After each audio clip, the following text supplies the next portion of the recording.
From the Library of Congress in Washington, D.C.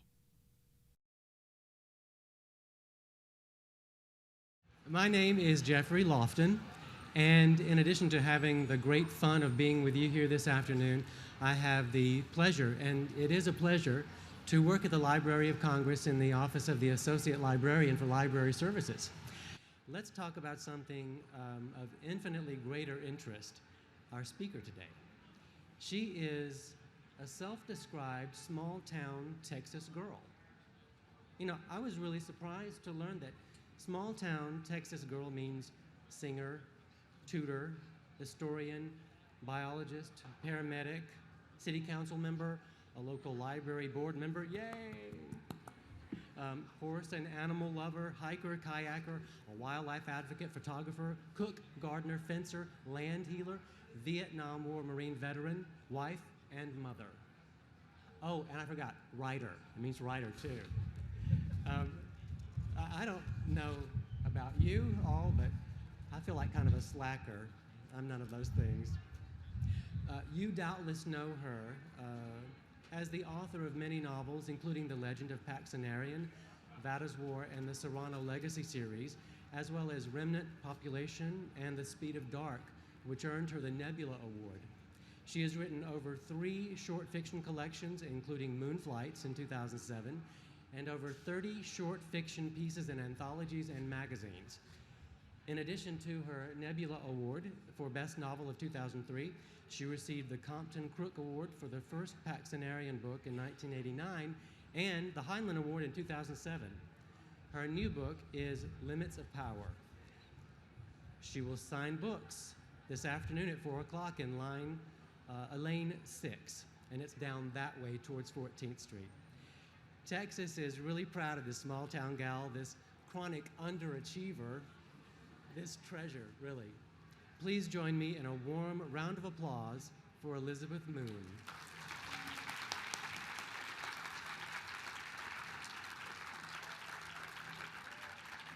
This is the first time I've seen this little warning. Attention, all books are property of U.S. government and must remain within pavilion at all times. Place books in book return box. Okay, I will not take these lovely books that are down here just looking right up at me. They will get mad at me if I do.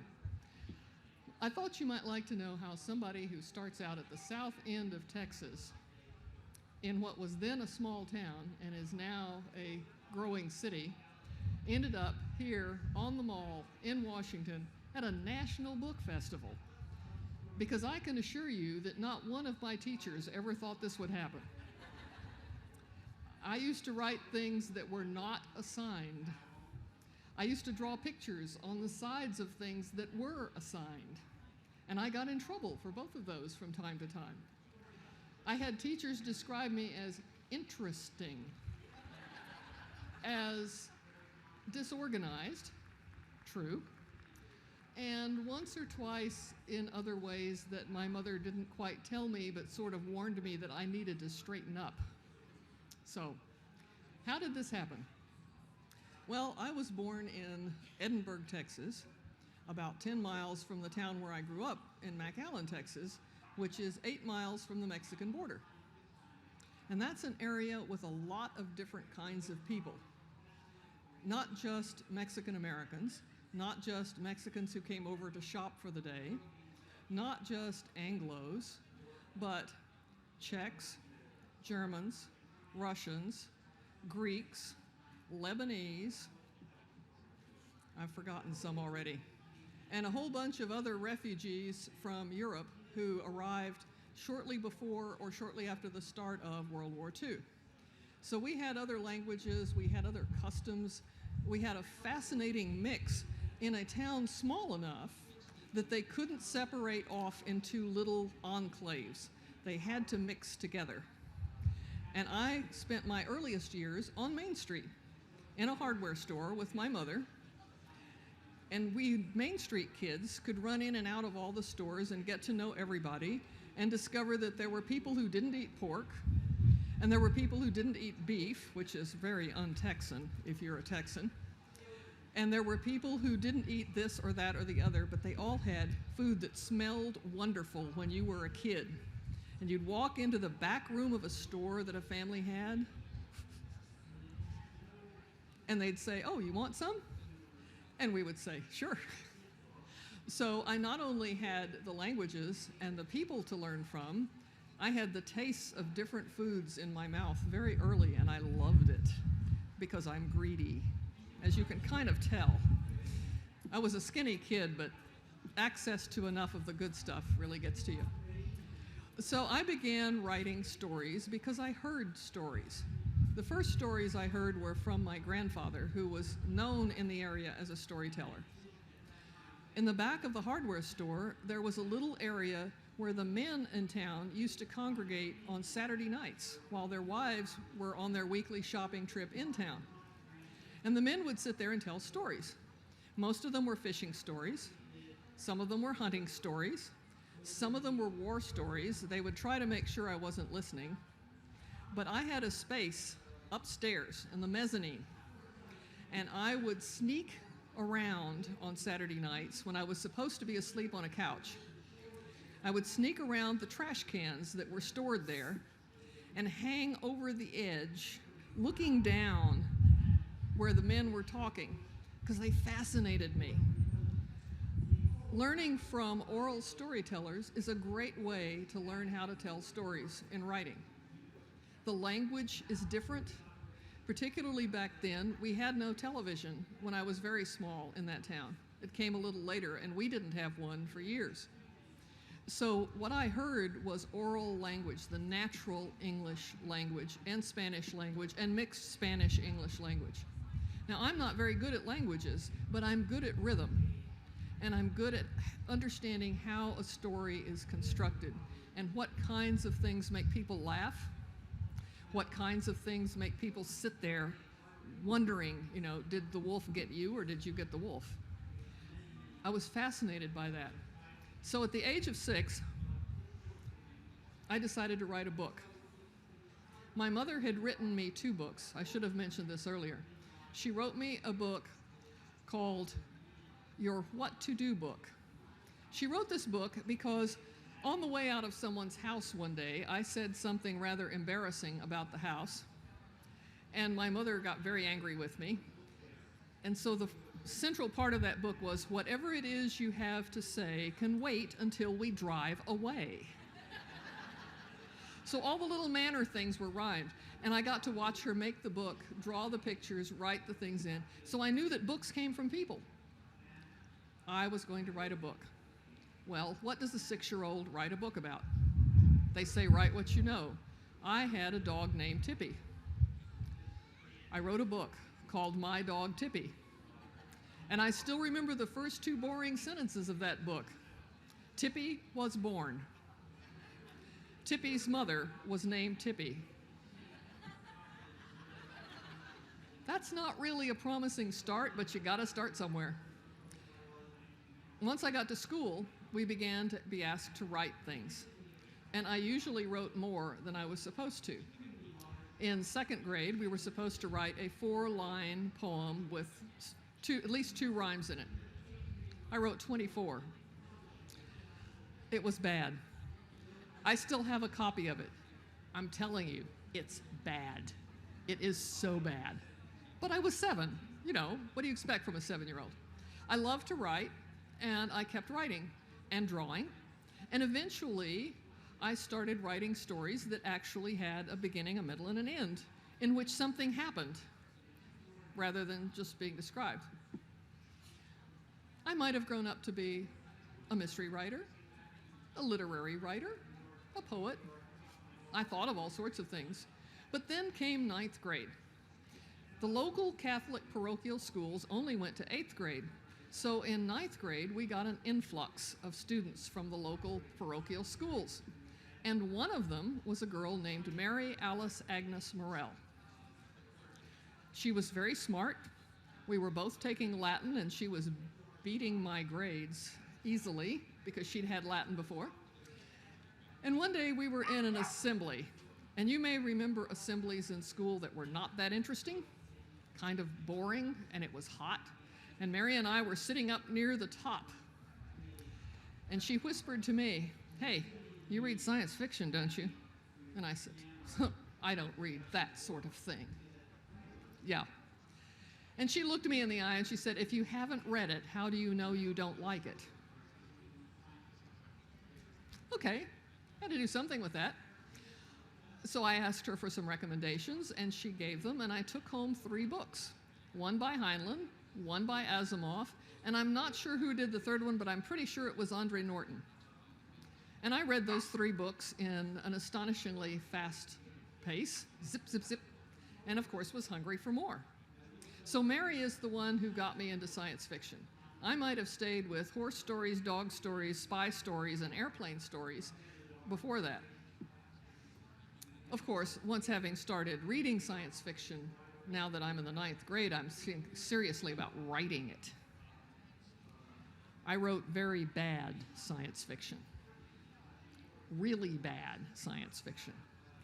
I have one story left that I wrote in high school that is a hideous pastiche of Heinlein, Norton, and somebody else I can't quite remember, called Top Secret, about aliens who get trapped in the Pentagon by the hero, who pushes them into a room, locks the door, and puts a top secret sign on it.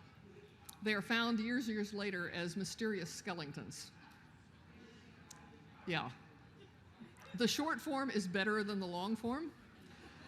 I read it one time at a science fiction convention as a joke, and people were just howling in the aisles. It was Eye of Argon type stuff. At least as bad. So obviously, even in high school, I was not ready to be a finished writer. I was told in class that I should write in the style of some famous writer. It was an assignment.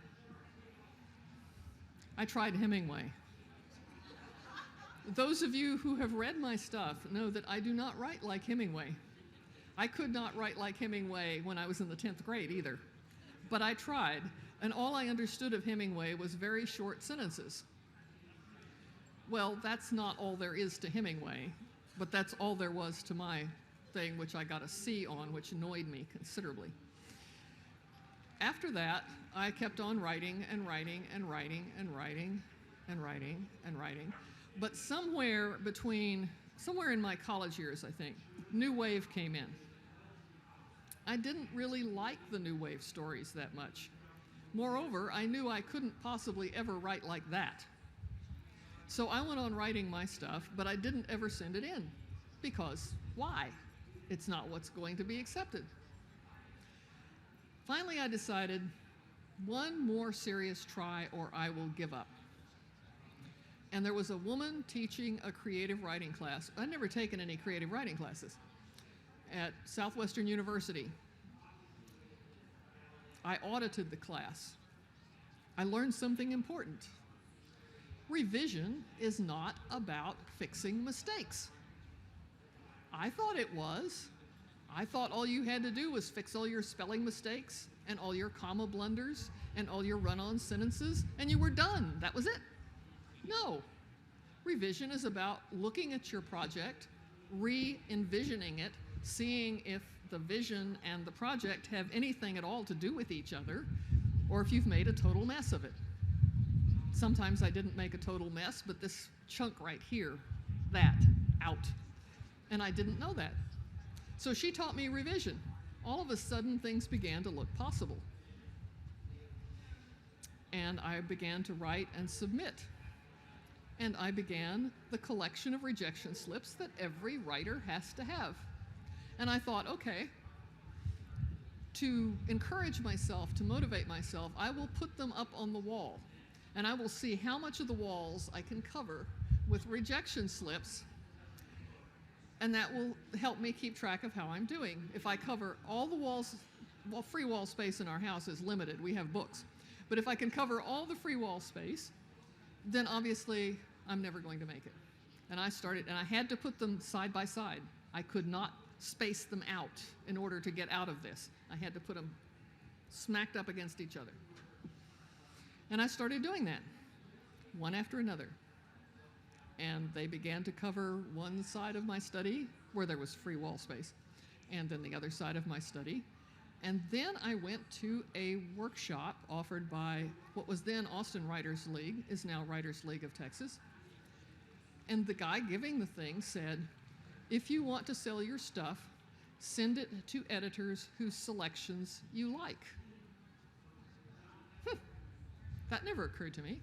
I was sending it to editors whose selections I didn't like on the arrogant grounds that my stories were better than the ones he was picking. And if he saw my story, of course he was going to say, oh, wonderful, great, it's marvelous, I'll take it. No, they didn't. Time after time, they didn't. So I thought, okay, whose selections do I really like? Well, I loved Analog. But I hadn't sent anything to Analog because it was so wonderful. It was such a great place. It would be years before I could get a story in Analog. I sent Analog the next story that came off of my desk, and it sold to Analog. Like, wow, this really works. I didn't know this worked. Now, the moral of this so far is that I had never treated being a writer, becoming a writer, and submitting stuff in a sensible, business-like way. There was information out there. I didn't look for it. I was basically waiting for it, like these lights here. The spotlight was going to come down on me, you know, and some ethereal voice was going to say, now you are a writer. And from then on, everything would be easy. Doesn't work. So I began to be more businesslike, and I would send things where they should go. And by golly, stuff started selling. It was really cool. The problem, of course, was the book.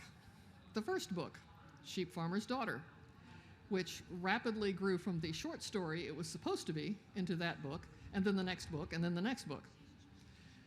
At the same workshop, Howard Waldrop, who was the presenter, had said, I hope none of you have a trilogy in your closet. I had a trilogy in my closet. But I took heart. I was going to send it to an editor who would like it. So I looked at who was publishing epic fantasy trilogies, and I boxed it up, and I sent it off to one that was. And in about 14 or 15 months, it came back. In the meantime, I had begun to think that they were using it to prop up a leg of a table that was wobbly at the publishing house.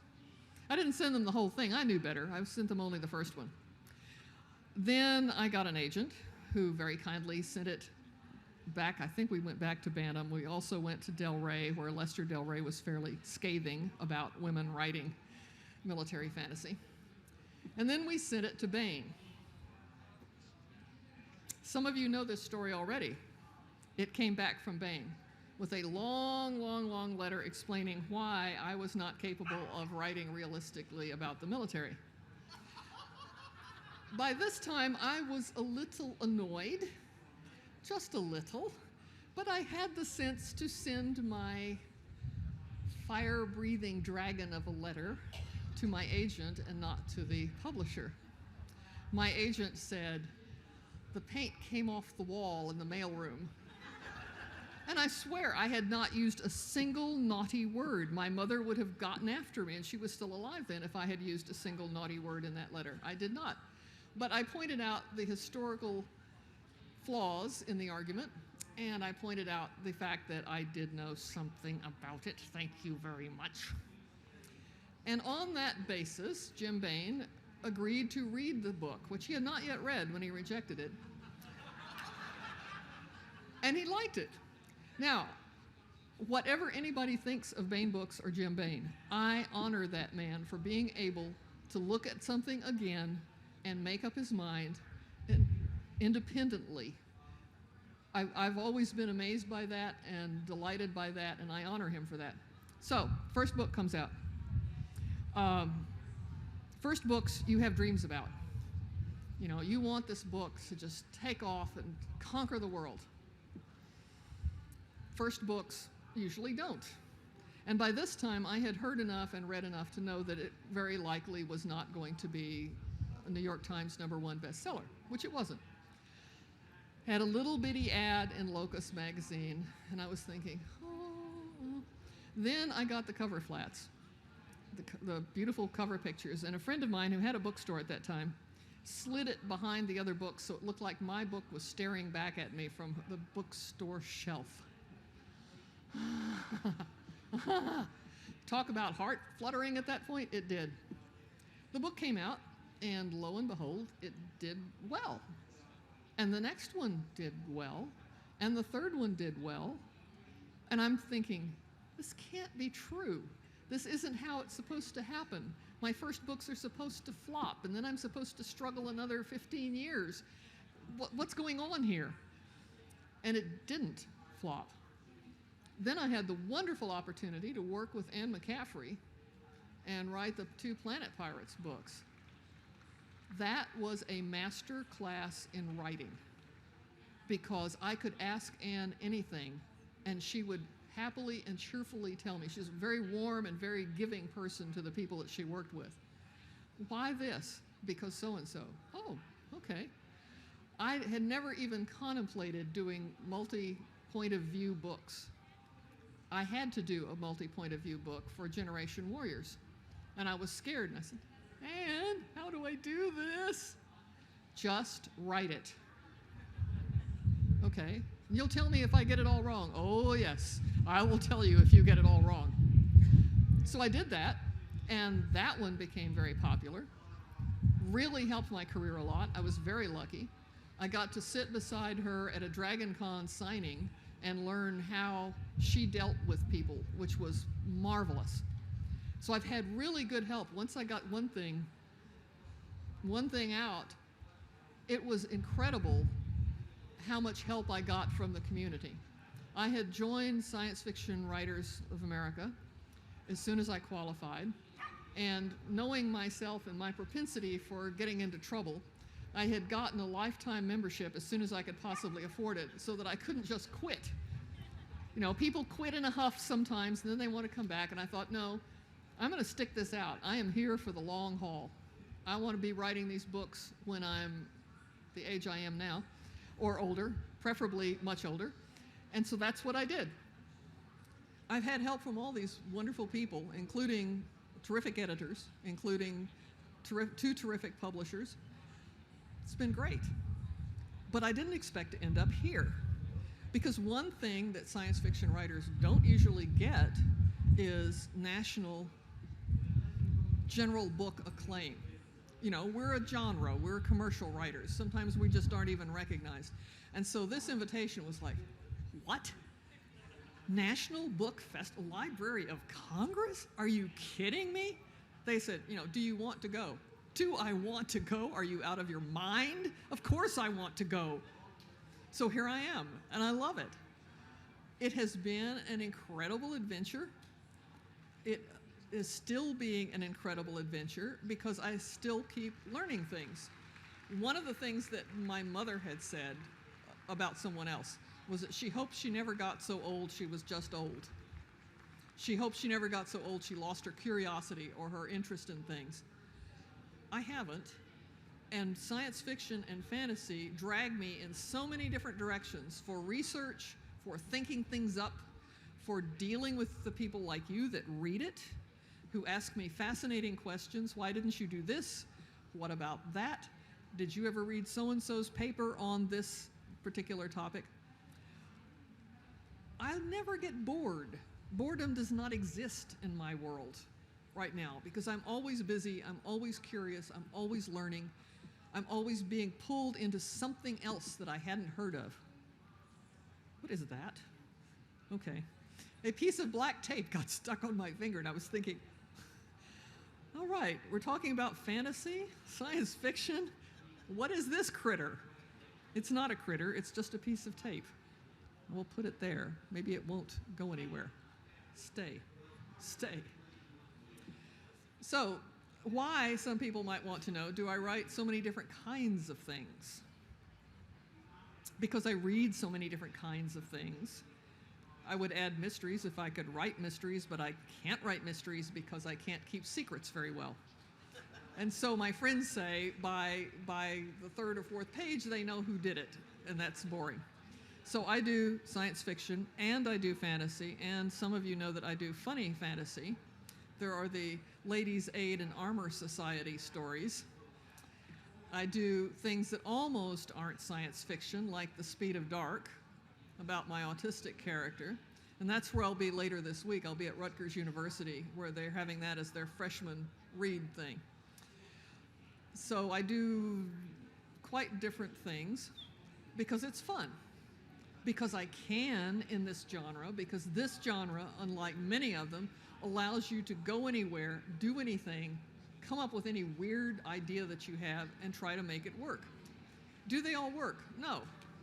I started an absolutely riveting book a few weeks ago that I was going to, oh boy, this is going to be my new group of books. Marvelous.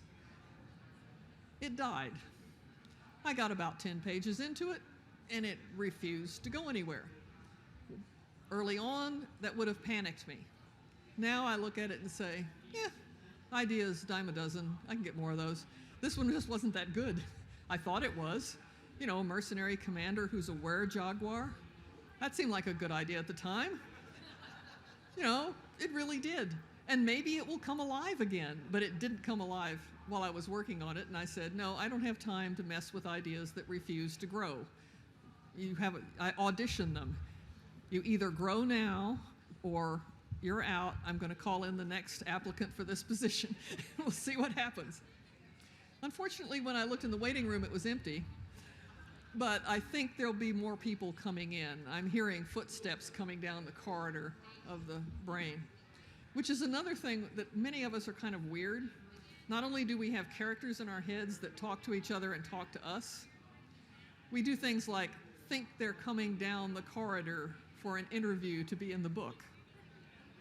Some people, when I say this, they look at me and say, have you had yourself checked any time lately? You know?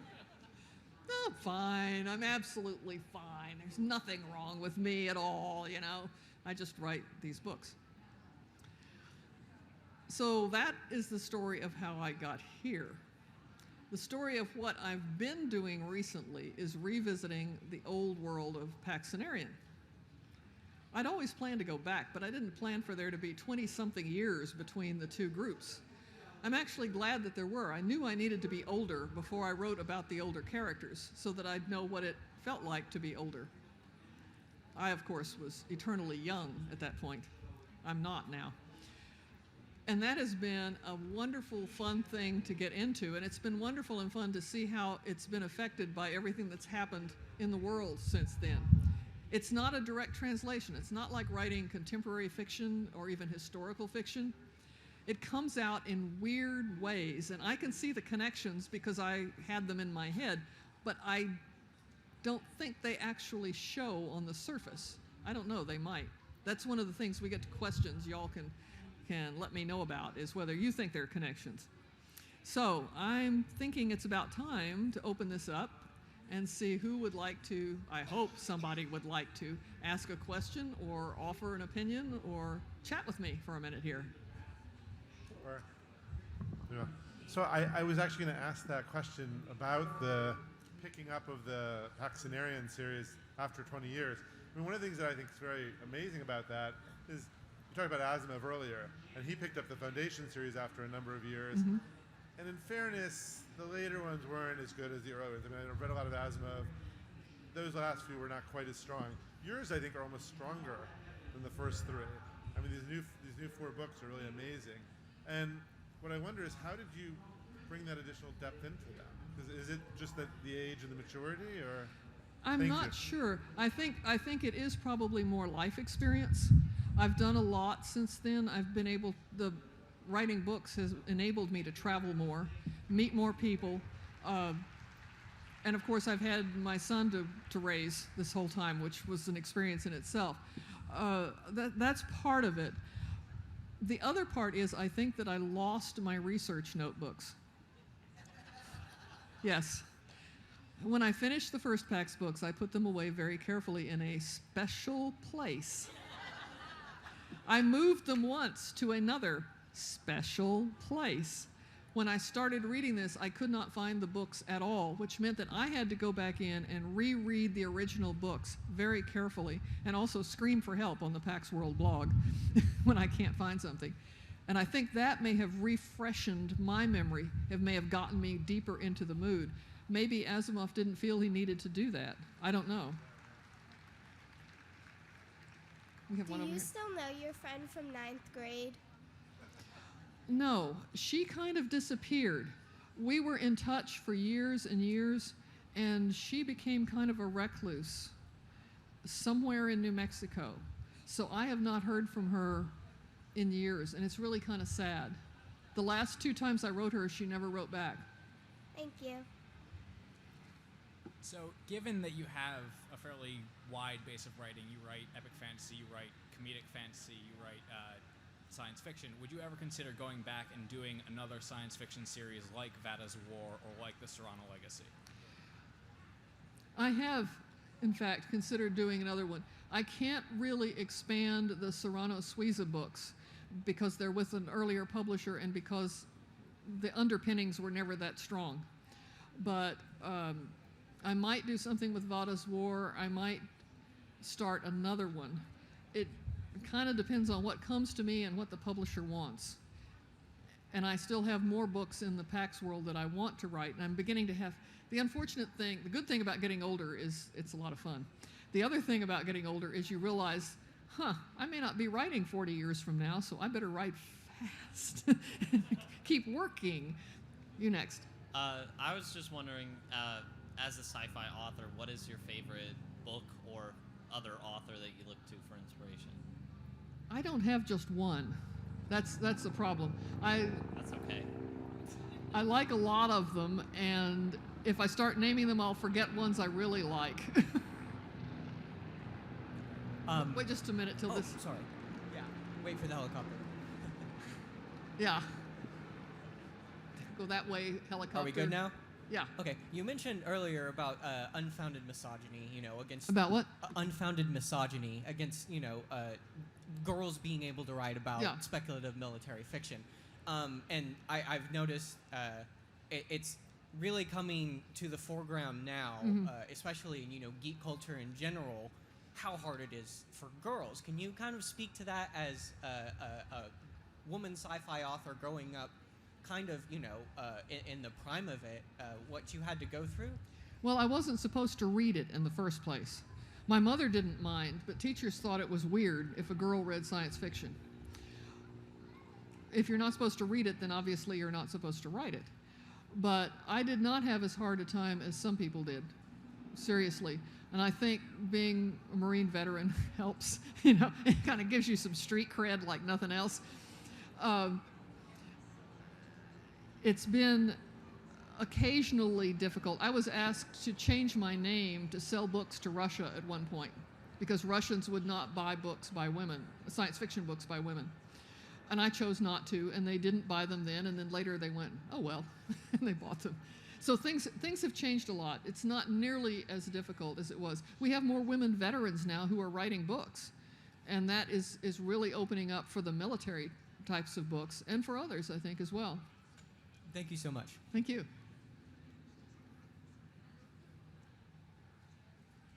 Can I ask a quick future story direction question? Yeah? All right, so I was really intrigued with Stammel's End on the island. And I was thinking the people that he honored there and how they thought of him. What are you going to revisit that island at all ever? And what can happen to them because they have a tradition of running away and not of defending themselves? I'm not sure. I have thought of that because he certainly had a long-lasting effect on the people of the island. It's not going to be guilt and shame. It's going to be showing them what can be done, and some of them may want to learn more. He was very sure that he should not train them to fight. He should train them to survive. But I think they will take away from that the more possibilities of things that he knew and could possibly tell them. I finished reading Your Limits of Power, and I wonder, I believe that there's in one more book to finish this off. I'd like to know kind of where it is in the process, but also just to make a comment that you have so many threads going on with Arvid, with this and with that. I don't see how you're going to wind them up in just one book. It was not easy. This was one of the possibly the most difficult winding up I've ever done for exactly the reason you mentioned. Lots and lots of threads in that book. It's in production now. When I get home, I should find the copy edits waiting for me. And from then on, it's coming out in May, so it'll be there. I may have dropped a thread or two. I hope not. My editor and I both worked it over. She had pointed out some things that I had not done because I was trying to hurry and trying to rush it and trying to make it shorter. It can't be shorter. It's longer. It is a long sucker. But it's got a bunch of good stuff in it. I think I'm happy with a lot of the outcomes from it. I'm just happy with it. Anybody else? Oh, yes, sir. Do you ever want to read a realistic fiction or write a realistic fiction or something like that? Something that's not science fiction fantasy? Yeah. I have thought about that, and I've thought about trying to start one. I have written some short fiction that's realistic. It's not in any of the collections. I wrote one called Fencing In that's set in the area I live in. It's about how people read fences, and judge people by how they make their fences. It probably sounds strange to you, but they do in rural country. So it's about that. Okay. And I've written a couple of others set in that area. I might do more. I don't know. I'm sort of an instinctive writer. I write what comes to me, and if that comes, then I'll write it.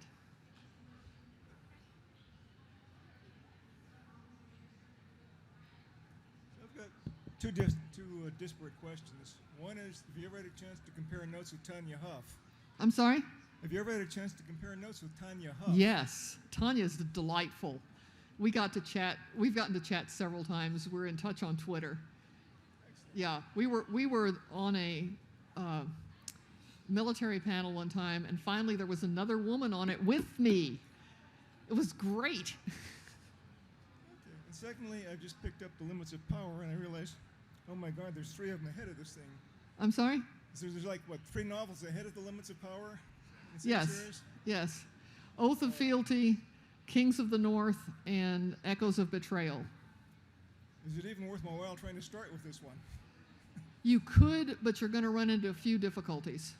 And frankly, I think you'd do better to... They're out in paperback.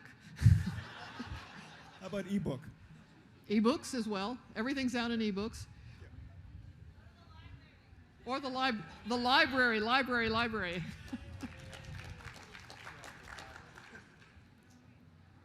We're running down on time, so should she be the last one? Okay.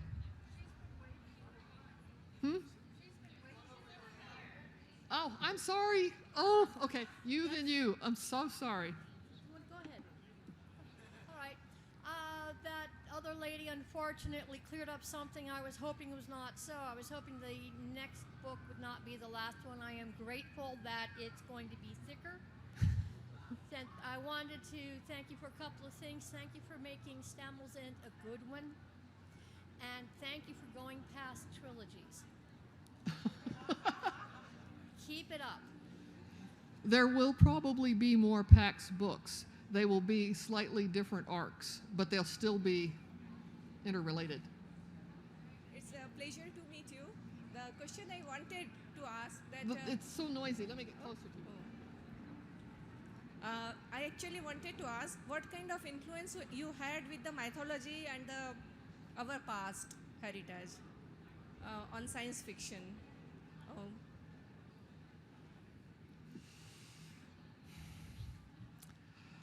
When I was in college, I got a history degree. I studied cultural anthropology. That included a lot of study of mythology. I have looted some other cultural bits here and there, which you may have noticed. Yes. Part of that comes from my background, where I looted some from my background. The thing about the people who give are stronger than the people who take came directly out of my background, where if you couldn't share, you were weaker. If you could share, you were stronger. And so sharing food in particular was if you offered food, you were putting yourself in the stronger position than if you had to ask for it. And if you just took it, you weren't even in the culture. You were, just not acceptable. Is that what you were sort of aiming at? So I am from India actually, and I also write there. And recently I am starting with a science fiction in Hindi. Actually in Hindi we don't have much. So recently I started. So it's really pleasure to watch you and to listen to you. By the way, I was in Washington. Well, thank so you. It's great. Thank you. We got 2 minutes. I can talk really, really fast if I have to. So if anybody's got one more. And if not, thank you all very much for your attention and your time. I've enjoyed it. This has been a presentation of the Library of Congress. Visit us at loc.gov.